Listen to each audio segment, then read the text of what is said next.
Hello guys, welcome back to another video. आज हम आप सभी को पढ़ाने वाले हैं चैप्टर 3 ऑफ फार्म। तो चलिए गाइस, शुरू करते हैं पहले पेज से। देखिए, my dear grandpa had a farm. मेरे ग्रैंडपा के पास, मतलब मेरे दादाजी के पास एक फार्म है। इसमें एक बच्ची है जो बोल रही है मेरे ग्रैंडपा, मेरे दादाजी के पास इसमें एक फार्म मतलब एक खेत है। चलिए आगे चलते हैं।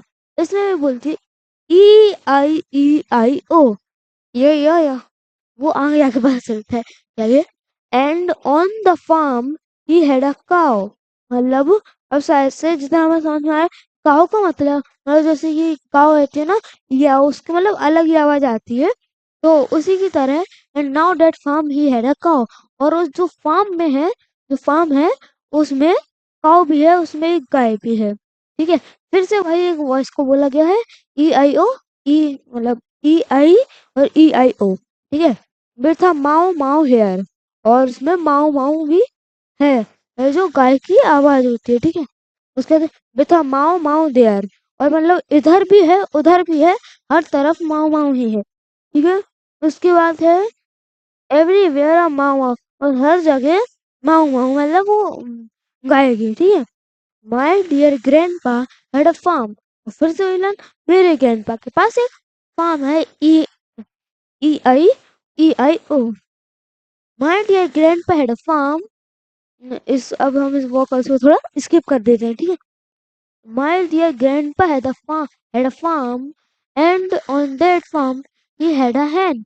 और उस फार्म में उनके पास वो hen भी है, मतलब hen, मुर्गी। हाँ, उनके पास मुर्गी और मुर्गे भी हैं उनके फार्म में। ठीक है, उनके खेत में। ठीक है, with a cluck cluck here, और वो जो जो हेन्स हैं, ठीक है, जो मुर्गियां हैं, वो क्लक क्लक करते हैं। ठीक है, there cluck cluck here, oh sorry, cluck cluck there here a cluck cluck, there a cluck, everywhere a cluck cluck. तो ये है एक, उसे वो बता रही है कि हर जगह क्लक क्लक की आवाज आती है, उसे कहते हैं हैंस की वजह से। और म्याऊ माऊ माऊ की भी आवाज आती है, इसकी वजह से गाय की वजह से। ठीक है, आगे बढ़ते हैं। My dear grandpa had farm, या replace the animal with their sound and continuing the rhyme, use the sound of animal from your language, for example cat, म्याऊ म्याऊ। तो आपको उसे क्या करना है, रिप्लेस द एनिमल, तो जैसे कि उससे ऐसे मतलब आपको अपनी लैंग्वेज से उनकी साउंड लेनी है। लाइक हैन की, उसमें क्लक क्लक बोली है, और कुछ और भी आप ले सकते हो, मतलब जो आपने सुनी है। और जैसे कि उससे ऐसे डॉग की भाव भाव, और कैट की म्याऊ म्याऊ। तो ऐसे ही आप उससे ऐसे मतलब जहाँ जहाँ इनके नाम है, जैसे कि आपके यहाँ हैन क्लिक क्लक नहीं करती, आपके यहाँ है, मतलब अलग आवाज है। मतलब आपने जो भी उनके बारे में आवाज सुनी है, आप उस आवाज से उनके नाम और उनकी आवाज को रिप्लेस कर दो, और फिर आप एक बार स्टोरी पढ़ के देखो। ठीक है, आपको ये एक्टिविटी करनी है। क्या चलते हैं, colour the farm and name the animal in the frame, use this. ठीक है, तो आपको इससे इसमें वो नेम भी करना है एनिमल्स को, और ये फार्म भी है, तो आपको उसमें ना कलर करना है इस फॉर्म में। उससे आपको एक एक्टिविटी दी गई है। तो ये फॉर्म है, जैसे कि आप इसमें कलर कर सकते हैं। ये जो, एक सेकंड रुकना गाइस। हाँ, ये जो जैसे कि फार्मर है, आप इसको कलर कर सकते हैं अपने चेन पे जाएंगे, और फिर आप अपने कोई से मतलब हम रिकमेंड करेंगे आपको पेंसिल कलर से करो, कि वो दूसरी साइड भी पेस्ट नहीं होते। जैसे कि इसको कर दो, कौन सा नॉर्मल वेयर करा जाता है, पहले अपन इसको कर दो लाइक ये वाले कलर से। ये उसके लिए घास होती है ना, जो चारा, उसके लिए आता है। ठीक है, उसके बाद मैन के पैंट को उससे कलर कर दो। ठीक है, उसके बाद आप उससे इसके टी शर्ट कर सकते हो ब्लैक कलर से। ठीक है, ब्लैक कलर से उससे आप इसमें कलर कर दो।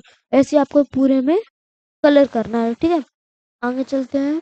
Animals and birds. एक पोएम है छोटी सी, एनिमल और बर्ड्स मतलब जानवर और पक्षी। ठीक है। My name is Jaggu, I live in Nagpur, come with me. मेरा नाम जग्गू है, मैं नागपुर में रहता हूँ और मेरे साथ आओ। ठीक है। I will tell you about the animals that live near my house. मैं आपको बताऊंगा कुछ एनिमल्स, कुछ जानवरों का नाम जो मेरे उस हाउस के पास में रहते हैं मोस्टली। वो एनिमल्स होते हैं जिनको मतलब वो, हाँ, जिन एनिमल्स को डोमेस्टिक एनिमल्स, जिनको शायद मतलब पालते हैं, पालतू जानवर, वो उनके बारे में होगा ज्यादातर। और आपके यहाँ भी ज्यादातर पालतू जानवर दिखते होंगे कि शेर तो किसी के यहाँ उससे आते हैं, मतलब लाइक अ पेट। इंडिया में तो for not like a pet वो पला हुआ है। ठीक है। This is a dog, it lives near the gate. अब वो बोल रहा है कि ये एक डॉग है, ये एक होता है जो गेट के पास में रहता है, मतलब उसका गेट है उसके पास में वो रहता है। ठीक है। आगे चलते हैं। उसके बाद है these are cats, they jump up and down in the veranda, veranda of my house. मतलब जो उसके घर का वेरांडा है, I think so it would represent the khatiya और द ग्राउंड। लेकिन हमें जितना लग रहा है ये शायद इस चीज को रिप्रेजेंट कर रही है, इस चीज को। आप इसको शायद कमेंट करके बताइए कि आपके यहाँ इसको क्या बोलते हैं। हमारे यहाँ तो एक्चुअली इसको खटिया बोलते हैं। और आप अब कमेंट, आई थिंक सो इस वीडियो पे कमेंट अलाउ नहीं होगा, तो कोई बात नहीं, आप हमारी कोई दूसरी वीडियो पर कमेंट कर सकते हैं इसको क्या बोलते हैं। ठीक है। These are cats, they jump up and down in the veranda of my house. वो उसके घर के विरांदान पे इधर उधर उससे उछलती है। ठीक है। उसके बाद आगे आते हैं, this is a cow, it eats grass. मतलब ये एक काउ है और वो उससे घास खाती है। ठीक है। और उसके बाद आगे आते हैं, this is a rat, the rat is very small, the cat chases the rat. और ये चूहा है और उससे कहते हैं, हाँ, ये चूहा है और जो बिल्ली है ना वो इसको हमेशा पकड़ती रहती है। और the cat chase the rat, और रैट जो है वो बहुत स्मॉल है, रैट इज वेरी स्मॉल। ये बहुत छोटा है चूहा। ठीक है। These are monkey, monkeys, they swing and jump in the trees। और अब आपने मंकी देखे होंगे, मंकी बहुत लाइक परेशान करते हैं। Monkeys swing and jump in the trees. तो वो कहते उछलते कूदते रहते हैं ट्री पर, जैसे कि मंकी नॉर्मली होते ही हैं। हमने इससे पहले एक मंकी वाला भी चैप्टर पढ़ा था, उसमें मंकी वो कैप्सुलर की हमेशा उससे आते हैं मिमिक्री करते हैं, जैसा वो करता है वही वो करते हैं। ये आप उस वीडियो को भी जाकर देख सकते हैं। There is a field, there is a field beside, there is a, हाँ, field, field field beside my house, there are a few snake in it, you have a you have to walk carefully in the field। हाँ, field ये उसे कहते हैं आपको, मतलब field है हमारे घर के पीछे और वहां पर उसे कहते हैं आर फ्यू स्नेक्स, वहां पर थोड़े बहुत स्नेक्स भी, मतलब जो सांप होते हैं वो भी पाए जाते हैं। यहाँ पर वो सांप की जैसे मतलब स्नेक्स की पिक्चर भी है, तो सांप पाए जाते हैं। और उसे कहते हैं फ्यू स्नेक इन इट, थोड़े से सांप पाए जाते हैं। You have to walk carefully in the field, और आपको उसे कहते हैं बिल्कुल आराम आराम से चलना पड़ेगा उसे कहते फील्ड में, वरना क्या पता आप सांप को कोई हार्म पहुंचा दो और स्नेक को, और फिर वो आपको हार्म पहुंचा दे। ठीक है। चलिए आगे चलते हैं। Now I will also tell you about the bird. और अब वो बोला मैं आपको उसे कहते बर्ड्स के बारे में भी बताऊंगा। ठीक है। तो देखते हैं। Bird I see near my house. This is a cow. It is black in color. So crow। अब वो बोल रहा है कि शायद ये क्रो है, ये एक सेकंड, ब्लैक कलर को चेंज करना पड़ेगा। ज्यादातर चीजें इसमें ब्लैक कलर की होती हैं तो शायद मैच नहीं कर पाते कलर। दूसरा कलर चूज कर, रेडी ठीक है। ठीक है। तो वो बोल रहा है कि हमारे से जो घर है उसके पास में ट्री भी है। और अब मैं आपको जैसे पक्षियों के बारे में भी बताऊंगा, बर्ड्स के बारे में भी। तो बताता है ये है क्रो, जो काले रंग का होता है, जो काऊ काऊ करता है। आपके भी घर में आपने जरूर ही देखा होगा, मतलब पक्का ही देखा होगा, पक्का देखा होगा, ठीक है। और है अब, this is a pigeon, it is grey in colour. और अब एक वो पिजन बताता है, पिजन का, हियर इज द पिजन, वो पिजन, जैसे कि ये क्रो है, ये क्रो हो गया, ये क्रो है।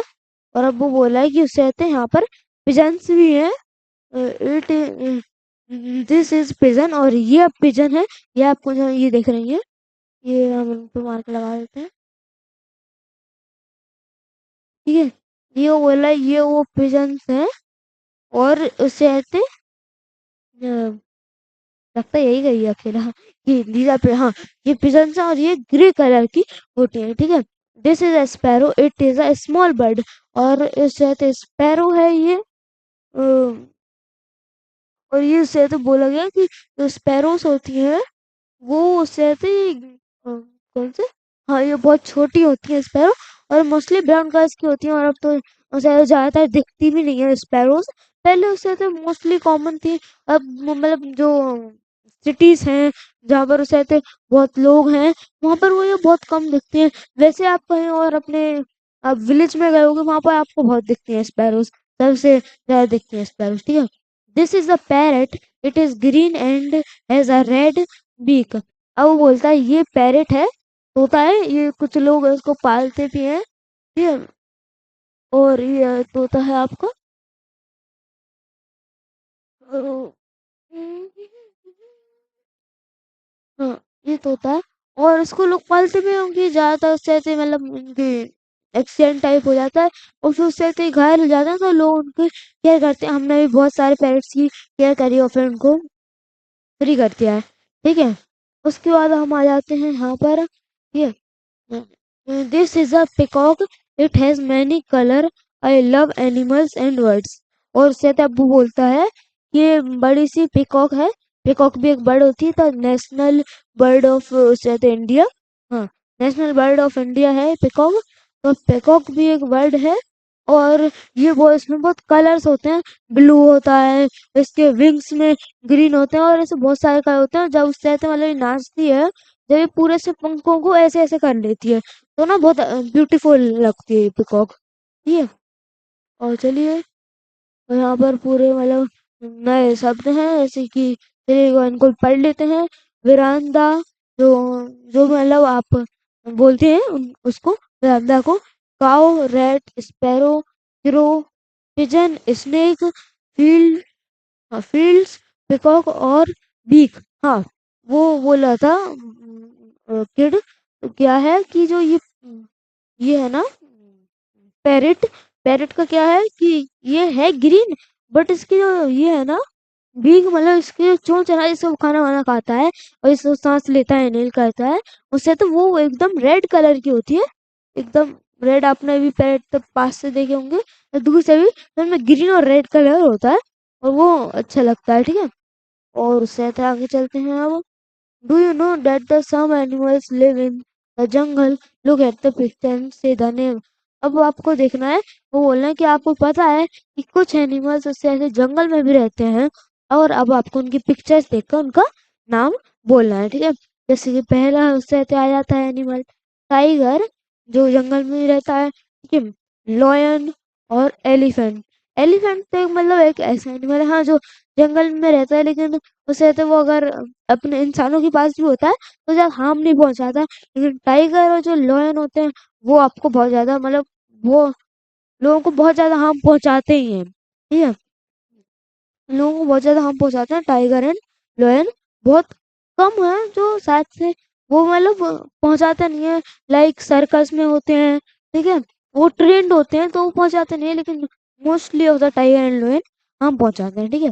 से the word rate, say it again, notice that the last sound of the word rat is t। मतलब आपको कुछ वर्ड्स बोलते हैं सेट,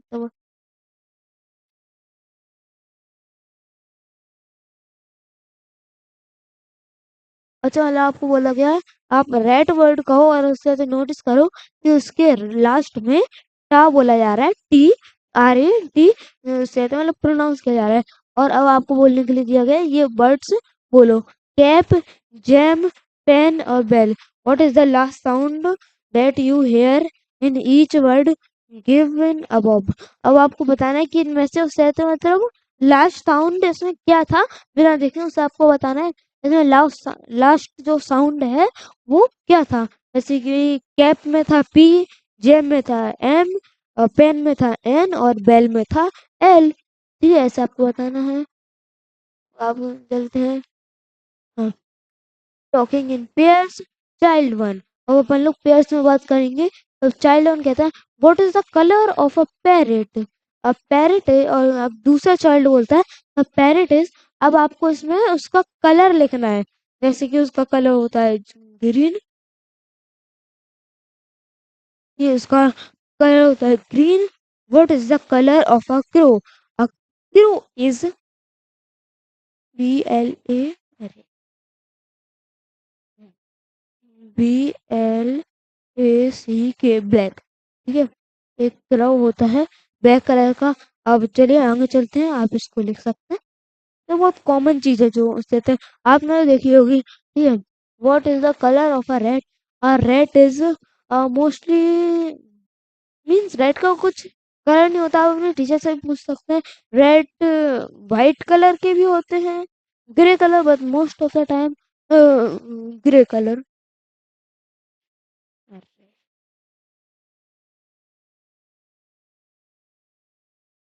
ग्रे कलर के भी मतलब ग्रे कलर के होते हैं mostly. What is the colour of a peacock. Oh, it has many colours. अब उससे चाइल्ड वन बोलता है पिकॉक के पास कौन सा कलर है, और चाइल्ड टू बोलता है ओह उसके पास तो बहुत सारे कलर हैं पिकॉक के पास। ठीक है, आगे चलते हैं अपन। Right is hungry girl, can you see the elephant, where can you see them. और अब इस पिक्चर में बोला है क्या आपको इसमें एलिफेंट दिख रहे हैं कहीं भी, उस तरह से। और अगर आपको एलिफेंट दिख रहा है तो कहाँ दिख रहा है, where you can see them. तो उससे तो हमें एलिफेंट बहुत सारी जगह दिख रहा है, जैसे कि हम एलिफेंट को देख सकते हैं पहले तो मतलब बेड शीट पर हो जाएगा।